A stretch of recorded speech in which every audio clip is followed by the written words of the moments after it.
Hey folks, it's Ardwulf. Welcome. We have a new package that's arrived today. This is from Chaosium.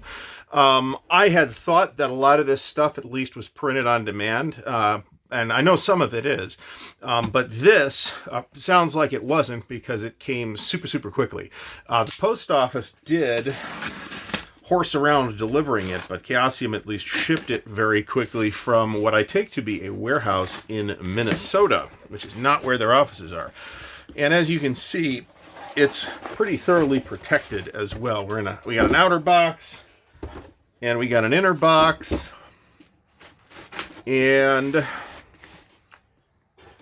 I think I can get away with just this. Very thoroughly protected for the 3 books that are in here. So what we're going to do first is take a quick look. They're all adventures, so I don't want to spoil those adventures, so I'm just going to talk about them very briefly, kind of in ascending order of interest here. Alone Against the Frost is a nice, thick, solitaire adventure. It's a case numbered solitaire adventure with some pre-gen characters in the back. Looks like about 120 pages, by Glenn Rahman with Gavin Inglis. That's how I would pronounce that. I could be wrong. But these solitaire adventures are very interesting for a number of reasons.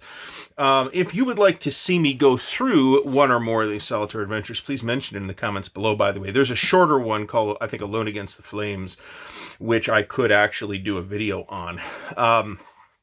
We also have Gateways to Terror, 3 Evenings of Nightmare, and this absolutely feels like the sort of Lulu print-on-demand cover type thing.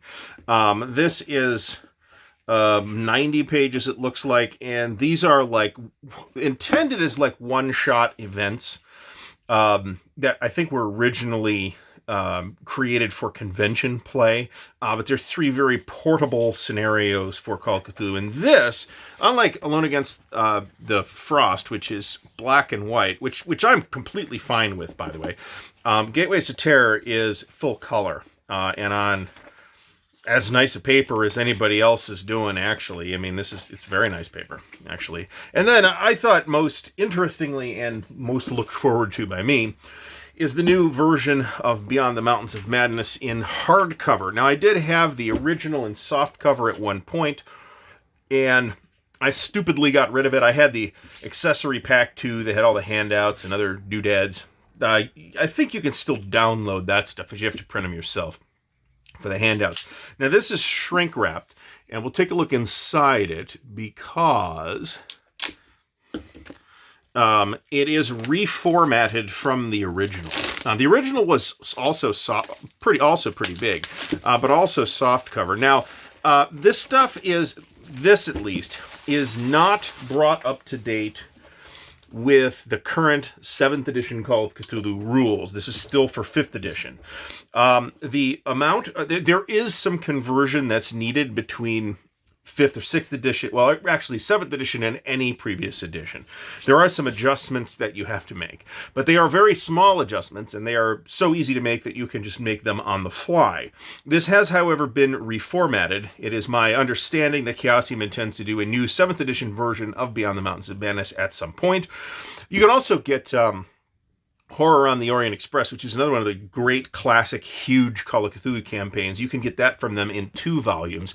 I did not order that because I have the last version that they did a number of years ago, which came in a giant box with a huge pile of handouts and like 5 books. It's enormous.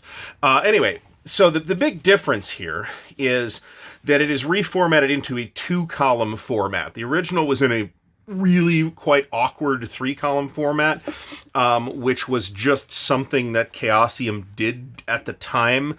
I think it will work a lot better with the 2-column format. It's a lot easier to read. The book feels pretty good. Don't know if it's a sewn or glued binding. My guess is that it is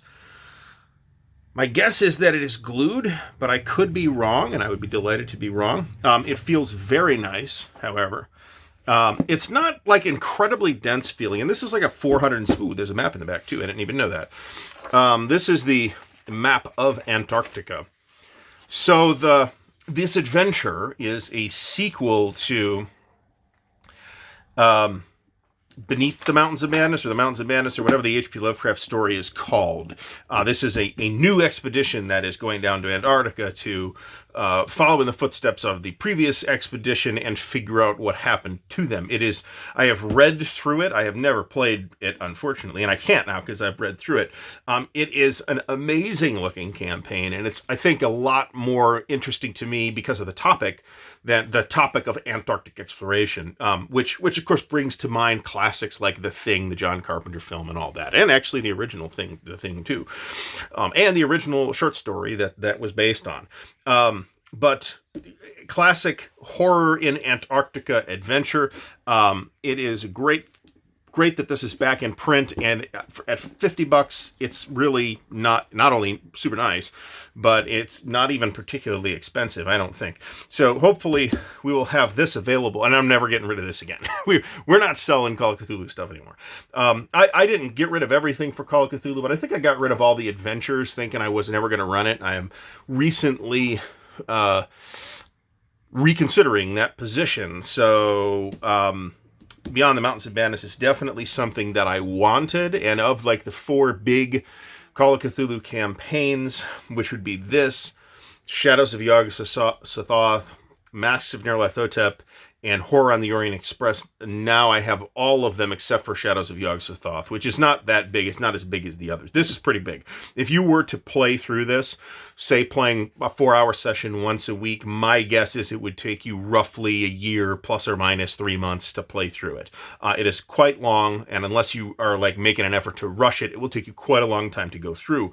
It will also put the lie to the notion that a lot of people have, including a lot of people who have played and who like Call of Cthulhu, that it's not suitable for extended campaigns. It's not suitable for open-ended campaigns so much, but this is pretty extended. This is about as extended as published campaigns get. This is at least as extended as one of those D&D adventure paths that we see and which are very popular now. Anyway, focus on Beyond the Mountains of Madness, but we also got Gateways to Terror and Alone Against the Frost. So if you'd like to see more info on any of this stuff, please do mention it in the comments below. If you'd like to help support Ardwulf's Lair, please consider checking out the Patreon and or merch store. The links are in the description. Please do thumbs up the video if you have enjoyed watching it or found it useful in any other way, and don't forget to subscribe to the channel and click the little bell icon to get notified when new content comes out. Thanks for watching, and until next time, happy gaming.